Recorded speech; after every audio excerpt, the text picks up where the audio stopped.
Hey, it's Eric G. Around the House is sponsored by Baldwin Hardware. For 75 years, Baldwin Hardware has been known for its first-class quality and craftsmanship in door and cabinetry hardware. As an alumnus of the Baldwin Hardware Design Council, I can say I have seen the details and quality from design to the finished product. If you're looking for a new style and old-world craftsmanship, I can tell you there is only one Baldwin Hardware. Check out what would look great in your home at baldwinhardware.com. It's Around the House. What happens is, any one of those appliance stores, they show up and you're like, okay, I'm going to need those now in 3 weeks. What can happen is that you've got your appliances there with your name on them, shrink wrapped up. What can happen is that appliance store goes, hey, our big builder customer that does $2 million a year with us or $500,000 a year with us has a damaged fridge and we need one. I've seen this happen. This happens. Oh, go take it from Eric Goranson stuff. He doesn't need it in 3 weeks. We'll just reorder it. This just happened with the washing machine I purchased. I went in. I wanted to buy one immediately. They had somebody's order sitting right there. They're like, this is Mrs. Jones. She's not going to come pick it up for 2 days. You take it. When it comes to remodeling and renovating your home, there is a lot to know, but we've got you covered. This is Around the House. Welcome to Around the House with Eric G. and Caroline B., where we talk about everything around your house every single weekend. Thanks for joining us. Hey, Caroline, what's new with you? Hello, everyone. Hello. We're going to dive into something that I've done for 30 years, which is kitchen design. This is going to be fun today. And this is awesome because I'm going to get all the secrets. Like, I want the nitty gritty secrets. I don't want the stuff that everybody knows. I want the stuff that nobody knows. So we're going to talk about that today. We're going to talk about my 5 top tips that nobody talks about when you want to design and upgrade that kitchen. Before you start that project, these are 5 things that people forget to tell you. You might not know. And maybe even if you've done a couple remodels in the past, you might not know these things. So we're going to dive into those today. Things you don't think about. Absolutely. But you need to know. Let's jump right into the first one here. Hire a kitchen designer. And I don't care if you've done 3 kitchens before in the past. You should hire a kitchen designer because it's going to save you money every single time you do this. So why don't people hire a kitchen designer? So I would think you would just automatically want to do it because you're going to get the latest and the greatest and the newest, and they're going to turn you on to things that you wouldn't think about. But why don't people do it? You know, it's funny. A lot of people go in there and they'll walk into the home center and they'll talk to the person in there, the kitchen and bath person, because it's, the people in the home center are hourly employees. They're not paid on commission. They honestly don't care if they sell you a kitchen or not. So it's this super low pressure, I'm going to go explore it kind of thing. So it's easy, comfortable for people to walk in and do this. And the problem is in most cases, that's kind of the place where either kitchen designers are born, where people go, hey, I was in the paint department last week. They transferred me to the kitchen department. I'm now a quote designer. And I'm kind of really starting to like this kitchen design thing. So that's where kitchen designers are born. And I also say it's where they go retire, because the ones that can't sell or have lots of problems end up going there because they kind of burn out of the independent kitchen and bath designers out there. Now, there are good people there. I mean, I'm not going to bag every single one of the people in the home centers, but they're hard to find that are really good designers. The other thing that I heard the other day, and I love my friend, I love her. Her husband's handy. He is up in the plumbing field. Okay. Steam pipe fitter. But I heard her say, I just think I'm going to do this myself. I have so many things around the house that I'm going to do. And I was like, no. I said, don't do it. She's like, I need a kitchen remodel. She's like, why can't I just do it? She goes, half these contractors don't know what they're doing. They come in and they make more problems. We can do it ourselves. And I just cringed. I'm like, no, you need to talk to Eric. No. Exactly. No. Well, and here's what happens. So what a designer does, and this is what happens, and I'll back up here because this is a big one to talk about here. A good kitchen designer that's gone to maybe 2 years of school to be a designer, it still takes them another year to get really good at their craft. So they're reliable, dependable. When I used to hire designers that were fresh out of a 4-year design school, I'd go, okay, it's going to be a year before they're really performing flawlessly. So that's maybe 15, 20, 30, 50 kitchens they've designed before they get good. And you as a homeowner with no education in it, maybe having one or two under your belt, it's going to get expensive because you're making mistakes with your wallet. And most of the time, good point. Most of the time you copy that kitchen that was built in 1977, that was designed for 1977 appliances, 1977 equipment that you would put in that kitchen. You design it the exact same way that you had it, but you just put new stuff in it. You go, okay, I'm going to put the sink here. I'm going to put the dishwasher here. That's where my 4 bank of drawers is. I'm going to do it exactly how I had it because you don't have any experience of looking into space going, oh, we got to do this way differently to make this functional. So all you do is recreate the same bad design with new pieces by putting the exact same thing back in it. That sounds like what I want to do in my kitchen because I'm being lazy and I'm like, oh, I don't want to redesign it. You know, a design's okay. See? I'll just put new stuff in. But Eric's advised me that that is not a good plan. It's not, because you got to think about, let's go back into history here. If you've got a 1970s kitchen, maybe you walked into Sears or one of those places or a Macy's, wherever you got stuff out of their kitchen department, you didn't have the Williams Sonomas. You didn't have all of these places or, walking into Crate and Barrel or one of these places that had all these really cool accessories that you put in your kitchen. I mean, you might have a big mixer, you might have, some spoons and stuff, but you didn't have all the little blenders and mixers and all the cool little tools that you have today. Now you're storing twice as many things in that same size kitchen. You've got to have a home for all of it. And even like my kitchen's was redone in, 1990. So it's not that old, right? It's not ancient, but everything's changed. Yeah. Technology's changed. Yeah. And how you use that space is different. For instance, and the other thing is many times when a homeowner jumps in on this stuff, even when they've done 2 or 3 kitchens in their past, there's a lot of mistakes are made where they made a decision and it was the most expensive way to do it. Or they made a mistake that they have to go back to the store and buy 2 or 3 more products and they get stuck with the old one because they can't return it. Maybe it was custom or whatever. And those mistakes end up costing them more money than if they would have just bought a designer that's got the experience, that has the knowledge, that can help schedule the project, that can make sure that they're getting a good buy on it. I mean, great example. There's a contractor I used to work with, REF Construction here in Portland. I was his designer for years. Big kitchen and bath remodeler in the area. And he would only mark up his materials in this contractor, would only mark the materials up 15% for him handling it, managing it, all that stuff. Well, he was getting a 30, 40, 45% discount. So the homeowners were already getting a product that was going to be cheaper than what they could get, but he was managing the process. So he was the one, if something was wrong, he wasn't having to send the homeowner to the store to go get it. Right. That's where having the right people on your team make a huge difference.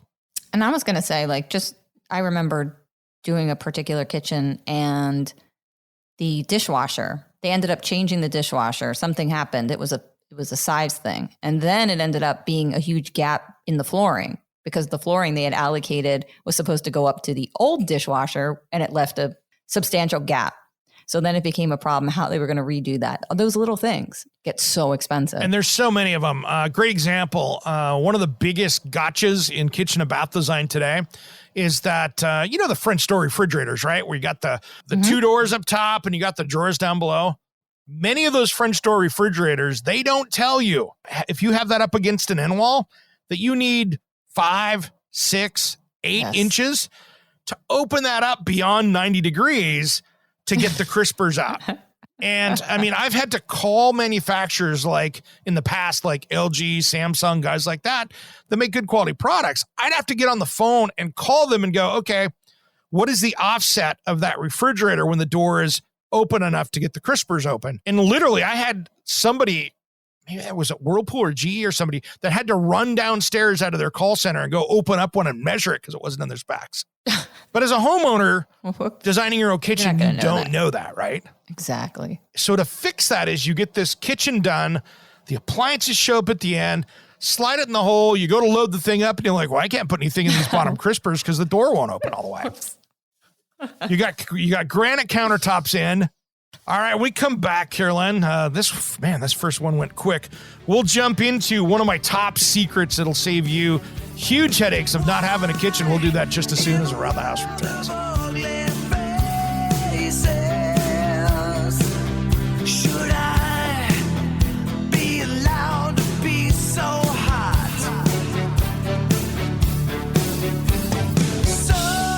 Is crime out of control around your house or business? Hey, it's Eric G with Around the House. I use Deep Sentinel, the industry's leading security system using high-speed cameras, artificial intelligence, and live guards to monitor your home or business 24/7. Live guards intervene when suspicious behavior occurs, instantly removing trespassers from the property and then engaging law enforcement when needed. Use discount code ATH for 10% off your system purchase at deepsentinel.com. That's deepsentinel.com. Hey, I'm Rudy Wade, and you're listening to Around the House with Eric G and Caroline B. Listen to my music to improve your home. You got me thinking about the day we move along. You have me singing in your head like your Welcome back to the Around the House show, where we talk about everything around the house. Hey, before we get into this topic here, what we're talking about, those top secrets before you start designing that kitchen remodel, wanted to say, hey, make sure you follow us on social media, Around the House show, just about every social media platform. And then on the podcast, make sure you're following us. Subscribe if you're on iTunes or Apple, Spotify, all those things. Just make sure you're following us, and that way you get the midweek special and the stuff that doesn't end up on the radio. And then you can take a look at that anytime you listen to it. Well, Caroline, you and I have been talking about kitchen remodeling here and the things you do before you get started, right? And you're telling us the things that we never knew about, the secrets. This is the fun stuff to me because, I've got 30 years of kitchen and bath design experience, from owning my own company to turning around kitchen cabinet shops and that kind of stuff. So I've kind of seen it and done it all with that, which was a lot of fun before I started doing this full time. So our next one, our last one in the last segment was make sure you hire a kitchen designer because it'll save you every time. This next one is get all your materials at the job site before you start. I do this. I'm raising my hand. I actually do this. Yeah. But I'm like one of those weird prepared people. Like, I've got to know what I'm going to need and have it all there. Not bad. It's a big one, especially with kitchens, because I can't tell you how many times in my career I've had a husband walk in not knowing what they're doing. Hey, I demoed the kitchen today. I'm here to get some cabinets. My wife's out of town. I want to do her kitchen this week. Sir, all of our cabinets are 6 to 12 weeks out. So we can design you one and maybe get something ordered for you next week. But you're going to be a couple months without a kitchen. And then the panic comes in.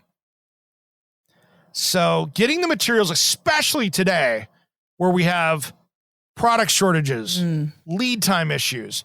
I mean, many of the brands in the home centers now are 3 and 4 months out from the day you order a cabinet for it to show up at your doorstep. So if you're ordering it from the kitchen and bath designer or kitchen and bath showroom, just make sure they have it in there and they're holding it for you before they deliver. No, I want it at the job site. Oh, do you? So where are you supposed to store that if you have to store it in your house? Say you don't have room. Garage, living room, wherever. That's bad. I mean, it needs to be. And here's why. Here's a couple things. I want to see that at the job site. I have had this happen. I have had in my career 4 kitchens that were either being on their way delivered to the dealer, which would be the kitchen and bath showroom or whatever you're working with, or home center, or on the delivery to the residence where the truck got into accidents. No way. 4 times. That's a lot. Yeah, 4 times. One of them was the truck was on Winnery Roads on a 2-lane state highway, slid off, and the truck was loaded with cabinets and tile and things like that. It went over and landed on its side, and the kitchen cabinets were in that truck. So they actually towed the truck to our location, and we had to go through and dig out stuff and see what was in there. Some of the tile was good. Cabinets were They didn't done. just like credit you and give you new stuff. They made you dig through. Well, like, it was. This was an wreck? old this was an accident. They brought it over there because it was the company's warehouse truck that was bringing it there. So that was our drivers technically. So they brought it back there and we had to go through the 40-foot semi truck and get that out of there. I've had containers of cabinets that were shipped across country where it got into an accident and cabinets were damaged. I've had cabinets fall off the back of a truck. You know, you're delivering the pantry cabinet and the guy out there is scooting around and he loses it on the back lift and it goes falling off and lands on its side. Day. Seen that happen a dozen times on delivery. So those are all things that I want to see it there. I want to see, the appliances that are at the location. And here's a trick with appliances these days, guys. And this is why you want to have your appliances delivered as soon as you can get them to the house. And if you gotta get a container dropped in your driveway to store it, do it. Because here's why. Interesting. Like with appliances, for instance, and I've seen this happen a dozen times.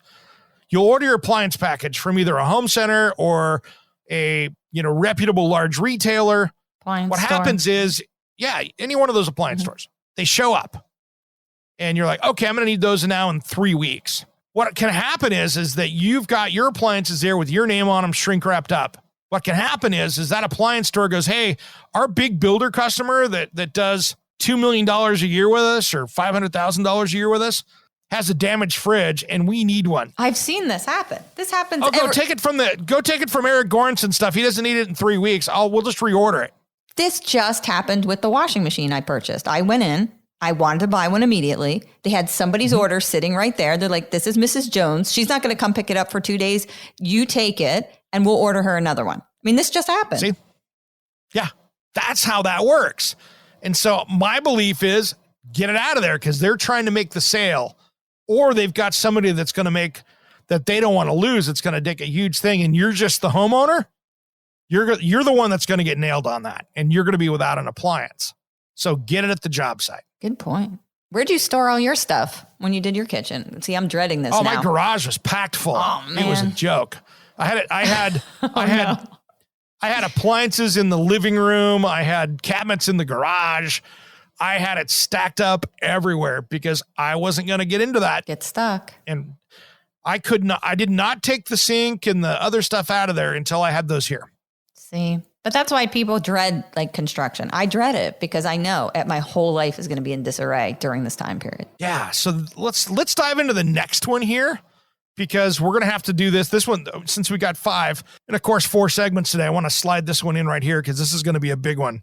Number 3, you will need plumbing and electrical upgrades when you do a kitchen remodel 90% of the time. This is huge. I just asked Eric coming into the show, even if you had an upgrade recently, you're still going to have a GFC outlet, right? For GFCI outlet. Yeah. Mm-hmm. So anything near water, you have to have those GFCI outlets, but that's easy. That's a $30 part, right? But the problem is new electrical code. And yes, you should be following this. I would recommend pulling a permit for this. You need to upgrade your electrical. Here's why. In most 70s and 80s homes in the kitchen, the outlets and the lights were on the same circuit. That doesn't meet national code anymore. Outlets have to be on one circuit. The lighting has to be on another. Is there a safety? Is it a safety thing? Mm-hmm. Well, I mean, if you're using a mixer or something and it kicks the outlet, the power off, and you're cooking and it takes the lights out with it, that could be a safety issue hazard. There. Mm-hmm. Yeah. And with LEDs and stuff and smart switches and stuff like that can be troublesome sometimes with some of these GFCIs and stuff that you've had some issues with those. But here's the big one. Every appliance has to be on its own circuit. So your refrigerator, its own circuit, so its own breaker. Your microwave, its own breaker. Your dishwasher, its own breaker. Garbage disposal, its own breaker. Oh my gosh. And here we go down the list. And the more things you add. And there's a few other. When we come back here, let's talk about the other hidden things on the electrical side of things. Before we get to plumbing, we'll do that just as soon as Around the House returns.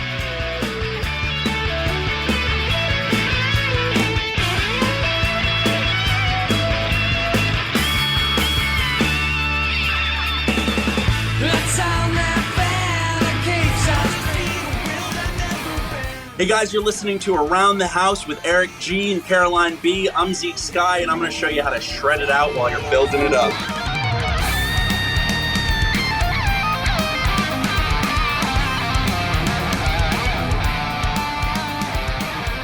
Welcome back to the Around the House show, where we are your home improvement answer every single week. Well, Caroline and I have been talking about kitchen remodeling, designing that kitchen out. I just had a mind blow. Eric went, my brain. He told me something. Tell him what you told me. All right, so we're talking about electrical here, and which is number 3 on our list. Number 1 was hire a kitchen designer. Number 2 was get all the materials before you start. But we're talking about all the plumbing and electrical upgrades you will have to do almost all the time when you're doing this kitchen remodel. And what we were talking about before we went out to break was that many times you're going to need 4 or 5 new circuits to that kitchen when you put that new kitchen in, because every appliance, like your microwave, your dishwasher, can't be sharing circuits anymore. They have to be on their own dedicated circuit. So now you have to run home run electrical all the way back to your panel. And of course you have to have room in that panel to do it. Yeah, but what appliance did you tell me coming into the break that needs its own circuit and I almost flipped out? Yeah, I mean, if you have an Instahot or a wine fridge or anything like that, many times... Instahot. Who would suspect Instahot needs its own circuit? Well, think about it. That thing could be pulling 10 or 15 amps just by itself. Shoot. You know, it's a little tiny water heater, right? Yeah. So I get it. Yeah, so depending on the one you get... See? You know, and there's ones now that heat and cool water, so they even use more power because you've got a heating circuit and a cooling circuit. See? So that's the Things key you don't right know. there. Now, here's another one when you're designing, because, you know, so many people go, oh, I'm going to cut off that eating bar that comes around as a U or an L, and I'm going to put it in an island. Well, guess what? You now have to run 1 or 2 outlets over to that island, because you have to put electrical outlets in the island for that if it's a permanently mounted island. So if it's fastened to the floor, you now have to have outlets like every, you know, check your local building code, but every 3 or 4 feet, you have to have an outlet there. Now, here's the other thing. If you put a sink in that island, like a little prep sink, you now have to have an outlet on either side because that's an obstruction, which means you can't run an outlet, a cord over the sink to do it on the other side to prep. So now you have to have 2 outlets in. Guys, girls, get a kitchen designer. See, that's the key right there, right? This is insane. So you'll never know this. Never. And what happens, though, sometimes is you're in there and you're designing this out and you go, oh, my gosh, where am I going to put that outlet? Because I have it here on the side, but I don't really have a place to put it over here because I've got an L shape and it's all one level. So sometimes you have to do like pop-up ones in the countertop that pop up that you can plug into. Sometimes you have to put in, you know, on the face of the cabinet, which I think is the worst option, where you have to lose a drawer front and put an outlet there. So there's a lot to that, getting those correct outlets in the right spot. That's why when I go into houses and I see a lot of houses that have been flipped, I see some weird stuff that happens. It just doesn't look logical. And this is why. Yeah. Now, plumbing's the same way. When you go add that sink in there, maybe you're adding that prep sink in the island now. Well, now you've got venting issues that you have to worry about with code, what you're going to do there. Maybe the vent is too far away, so you have to put your own vent in that. You know, maybe that plumbing that was 30 years old when you go to tie into it is in really poor shape. So anytime that you're doing that stuff, if you've got like old galvanized pipe, that's the time to rip it out and replace it behind that wall. Good time to do all those things. And then, you know, I'm even forgetting about HVAC and all the things you have to worry about with ducting and your HVAC vents. And if you have to move a vent, that's a nightmare too. My house, it was a nightmare because I have a 1200 CFM hood and I had to run that through the ceiling and I had plumbing and because the bathroom's above it. So I had all the plumbing and stuff up there in that floor.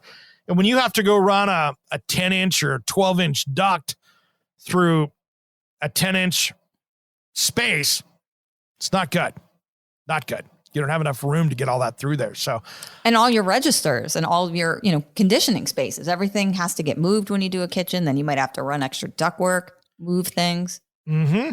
Absolutely. So that's a big one right there. That's a big one right there. So those are things you got to be really careful of. I mean, this is one of those things that it can be very expensive. And let's go into one more thing on electrical that you and I talked before the show on. You're starting to see ovens that are coming from Europe, like Miele, or even, I haven't seen this exactly with this brand, like a lot of the Electrolux stuff's coming from Europe. Their ovens, like a built-in wall oven, take 4 wires. So it takes the 2 hots for the 220. It takes a neutral and a ground. Well, all homes up until 10 years ago or so, depending on the area you're in, those were wired, like your house was wired with a 3-wire. So if you go, hey, I want to put a Miele double oven in, it's the same electrical. It's a 40 amp circuit. I'm putting a 40 amp oven thing. I'm good. Installer shows up and goes, you got 3 wires. You need another neutral to run all the way back to the panel. And that appliance will not work with a 3-wire setup. It will not let you share that ground and neutral because it's looking for it because it's smart. So you will go, and now you're sitting there. We had to do this for a client, 15 years ago. He changed appliances at the end, made it fit the same opening, didn't catch it. And he had to have his electrician run about 110 feet of wire drilling through concrete. It was on the waterfront to get that wire back to the main panel to have that extra wire. And think about the expense on that just by itself. There's thousands of dollars he spent just to get that wire run back there because they were opening up walls and rooms that were finished. It was very expensive, all from that appliance, right? So, yeah. Oh, I saved $200 in the oven. Got my high-end oven, but now I just spent $2,000 on the electrician to get the wire run out there. So that's a big one right there. So make sure you're doing that. Make sure you've got the right power. Make sure that you've got the right plug to do all this stuff. And with plumbing, this is the time to fix it. So many times people put that ice maker in and maybe it came out of the basement with the old like saddle tap that they tapped into the 1/2-inch water line that was going to the sink. And they, MacGyvered it to go up to do that. Now, this is the time that you put that box in the wall with that's plumbed up there and done right. This is the time that you do all that stuff. And make sure that you pre-wire for stuff. Always add, when you have the wall open, always add that stuff. Maybe you're not doing under cabinet lighting now, but run some low voltage so you can run under cabinet lighting later. Plan When's the ahead best for this time stuff. to call the electrician? Like when you're doing a project like this, and I'm confused even on doing my hot tub swim spa. Like when does the electrician come out? Is it first? Yeah. Is it during the design process? Well, basically you want to design it out and come up with your plan first and then bring out those trades. So if you've got a remodeler that's doing it for you, so if you're working with a kitchen designer and a contractor, they're going to bring them out first thing. So once you get the design hammered out and they know what's going to happen, you're foolish to come in and do it before then because you're not getting numbers on something equally. If you have like 3 different designs, you're going to get 3 different numbers. So you want to make sure that you've got those. Then they can come out and say, okay, I'm going to do exactly this. So I know what this is going to cost. And then they can give you estimates based off of that. That's the key right there. That's the key. So you're good at that point, and that'll get you where you're lined up and you can get those numbers. So like with your kitchen, you get the designed out, you have the plumber come in, you have the electrician come in, maybe you have your HVAC person come in for ducting, that kind of stuff. Figure out what you're going to do, where it's going to go, and get the numbers locked in with that and get hard estimates. That's going to be the key. All right, when we come back here, we've got a few more here. This is going to be interesting. We got some good stuff. We'll do that just as soon as Around the House returns.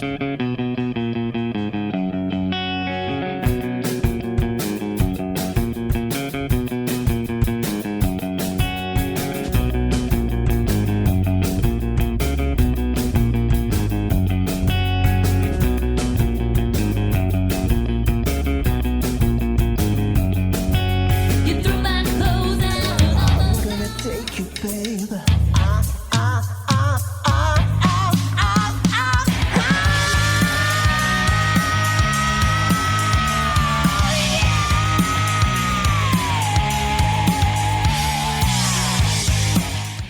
Hi everybody, I'm Arik Amin from Steven Adler's band, and you are listening to Around the House with Eric G and the beautiful Caroline.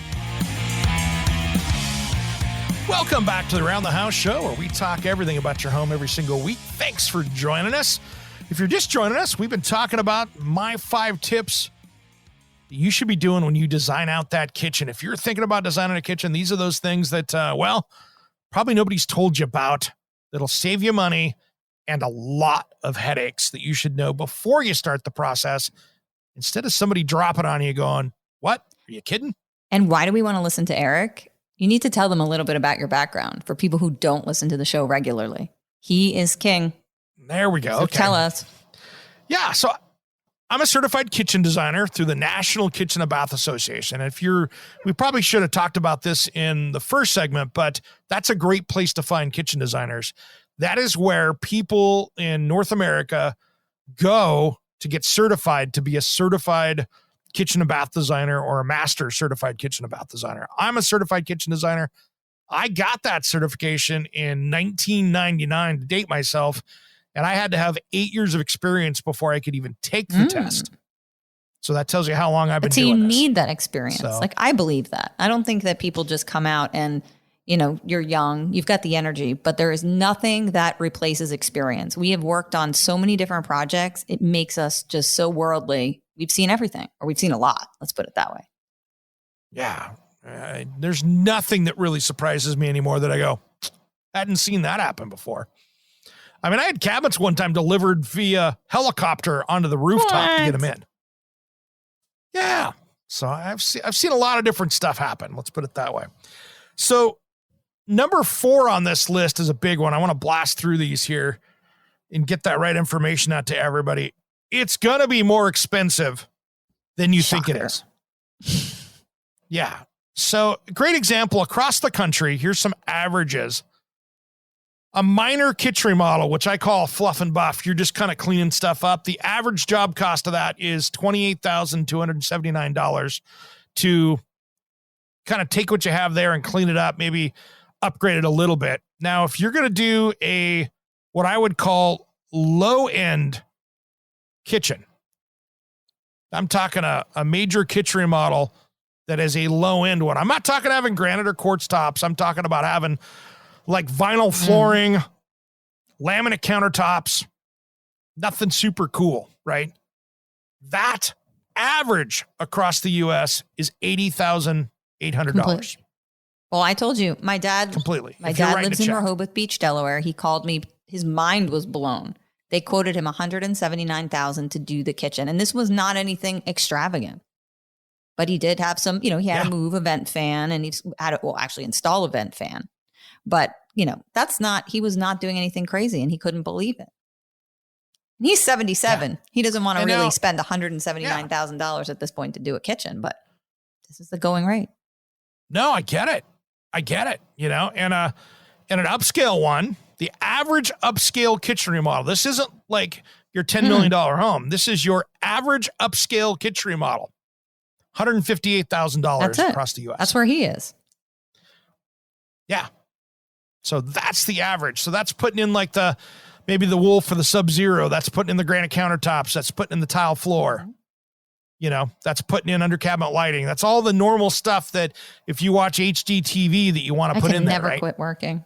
I will never quit working. See? Sorry. It's never going to happen.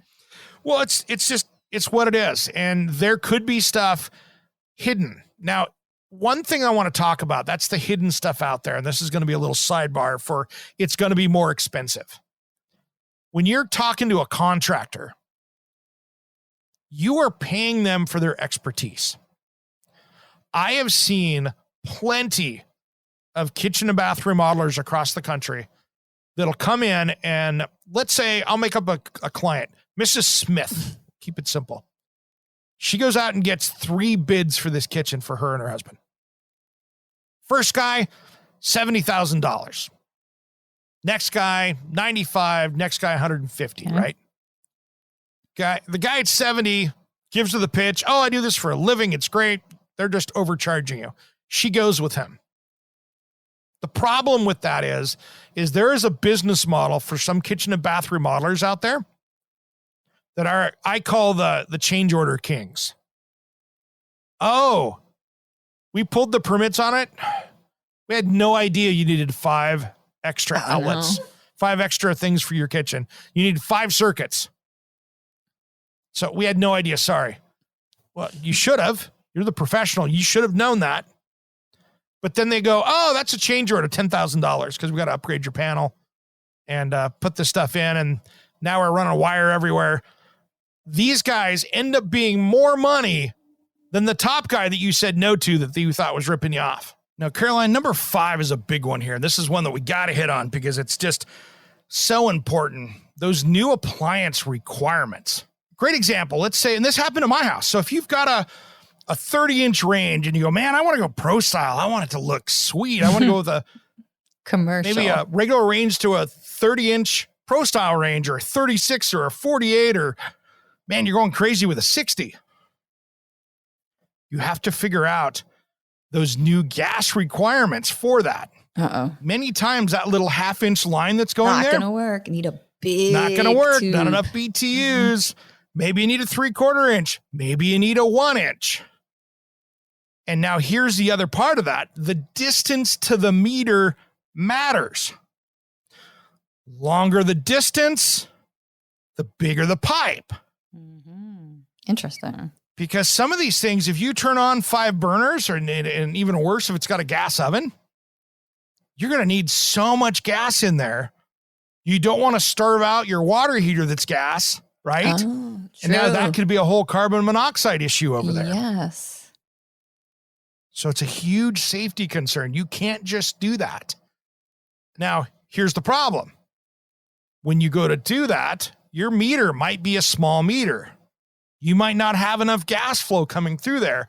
So now you got to call the gas company and have them come out and replace that meter. Or if you're like me, and Eric too had this instance, my gas meter is located in the garage. And guess what? When they come and see that to make a change, they want to move the gas meter now. So you're not getting anything done until the gas meter goes out. And that's another $3,000, $4,000. Or maybe they'll do it for free. In my case, they want to, but yeah. still. Yeah, same here. Mine was in the carport because 25 years ago, they pulled a permit, did the carport, and the gas company went, it's fine. No need to move it. We have access. It's just a carport. We're fine. Now they go, we don't want the carport because we don't have to have our guy go in there or lady go in there and walk through the carport to go get that because there's a car in the carport. They don't want to walk past the car because there's a liability issue. They don't want to scratch that. So that's the other part when they go manually read that meter. So these are all those issues you got to watch out for. It's all money. Money. It is. And that's where you got to be really careful with this stuff. And new appliance requirements, like we talked about earlier, you got to be careful with certain things. I know some people out there love to have the look of a built-in oven down below and a cooktop over top instead of having that range, right? I want the built-in look. So instead of having a 30-inch range, they want the oven that's separate and the cooktop above. You have to find specialty appliances that will let you do that. You can't just go get any cooktop and any oven and stack them on top of each other. The oven has to be recessed enough in there to let that go. And the cooktop has to be thin enough for you to be able to do that. And then that's 2 appliances. So each one needs their own circuit. Tricky. So now you're running 2 different wires over for that. Now, and it could be that you need a 110 outlet for the gas because it's just for the igniter. So there's a lot of different things that run into that. So be careful with those things. And now when you get into specialty appliances, especially. So for instance, if you've got that steam oven, are you getting one that has a water supply to it? Or are you filling up the little thing like your coffee maker to put into that? It's a lot. Like people don't, that's why I'm saying, my girlfriend said the other day, we're just going to do it ourselves. I was like, no, don't do it. Yeah. I'm going to make her listen to this episode because it's like a mind blow. This is stuff that can really get you there and get you burned. And you got to be really careful. Did you do yours when you redid your kitchen? Did you get help or did you do it yourself? I did it all myself. The only person that helped me on that kitchen was, of course, the guys putting in the slab countertops. And of course I had William over helping me with the tile. Cause I know how to do tile, but he's so good at it.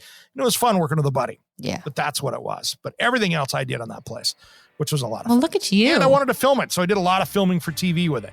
We did a lot of projects with that. I hear that music, Caroline. I'm Eric G. And I'm Caroline B. And you've been listening to Around the House.